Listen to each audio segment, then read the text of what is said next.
teachers, and I am Sagurika Banerjee. Once again, I am back with another exciting topic of English grammar. Today, I will be teaching you words followed by prepositions. So stay tuned to my channel #PolyGuideTeachers and watch the video till the end. So before I begin with today's topic, let me just share the screen with you all. So as I said, today we will be doing words followed by prepositions again, and this is the part 3 of the topic. So let's see what is there in this video. Sometimes a verb is followed by a preposition, sometimes no preposition follows it.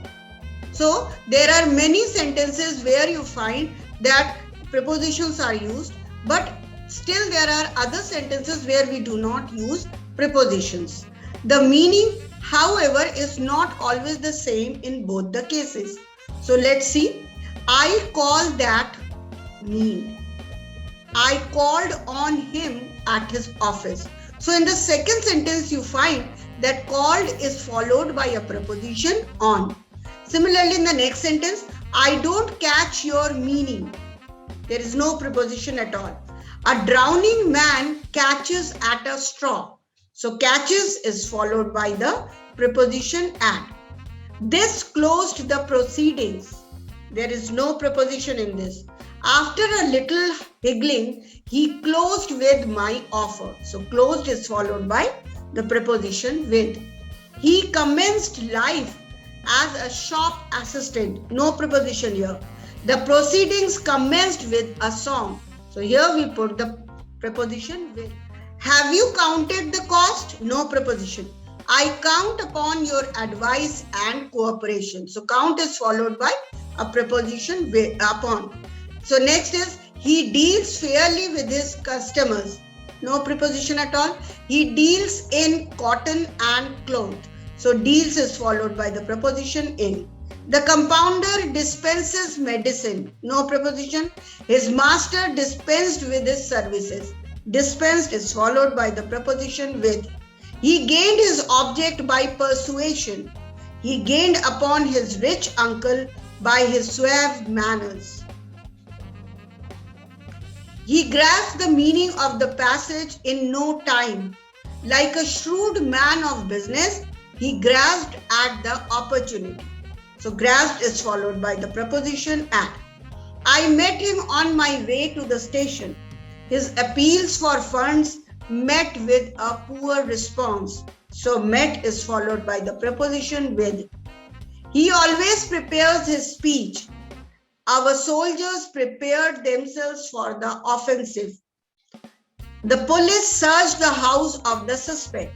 We searched for the lost article.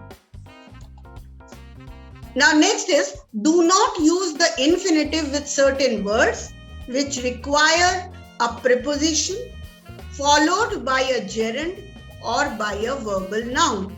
So we need to see that there is not necessary that in every sentence we put an infinitive. Do not use the infinitive with certain words which requires, so we need to understand while going through the sentence whether it needs a preposition or it needs an infinitive. So he is addicted to gambling. Here to gamble is not used. I assisted her in climbing the hill. In climbing. So no need to put to. He is averse to playing cards. To playing cards. I do not believe in pampering servants. So in pampering. So I want to say that there unnecessarily we need not to write or use infinitive in with certain words. I am bent on attending the meeting. He has hardly any chance of succeeding. He is confident of securing the first prize. The custom of tipping is prevalent everywhere. He is desirous of visiting Japan. He despaired of achieving his object. There is some difficulty in perceiving his meaning. So there is not at all any infinitive used. Here only prepositions are used. Hereafter he is disqualified for holding any government post. Remember the duty of helping the poor. Sudha excels in dancing. You can have no excuse for talking bluntly. He is expert in inventing stories. I am fond of reading novels. The firm was fortunate in securing the government support. What hindered you from visiting the museum? He was disappointed in the hope of being rewarded. Next, he felt the humiliation of withdrawing his words. We should be indefatigable in doing good. I insisted on having my say. He is intent on visiting Norway. You were not justified in imputing motives to him.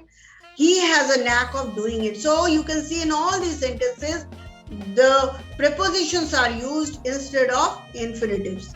He appreciated the necessity of acting promptly. He persisted in disobeying the orders. He lacks the power of imparting, although he is a good mathematical scholar. The practice of cramming is rightly regarded as an evil. It was only a pretext for delaying the matter.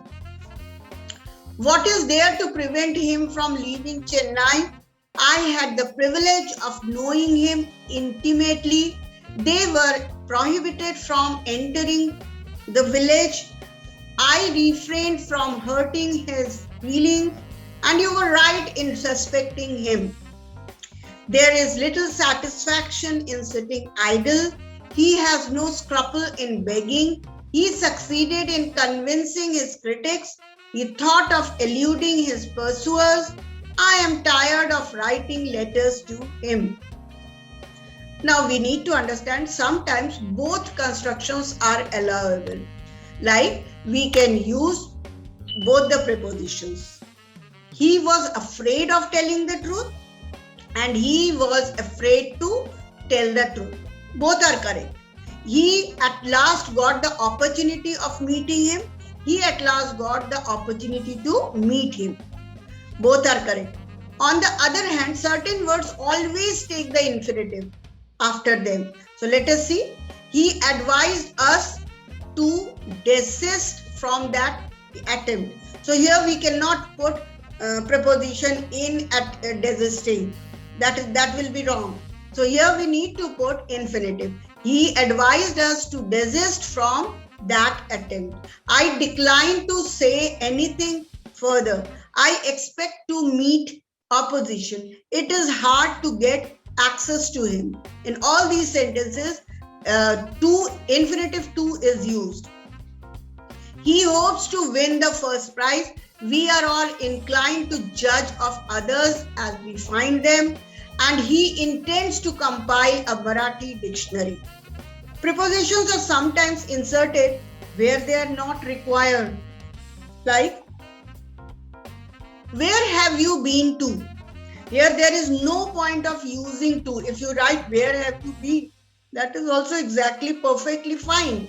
So unnecessarily to is used, which is of no use. My eldest son is a boy of about 18 years old. No need to put of. My eldest son is a boy of 18 years old. Okay, or is an 18-year-old boy.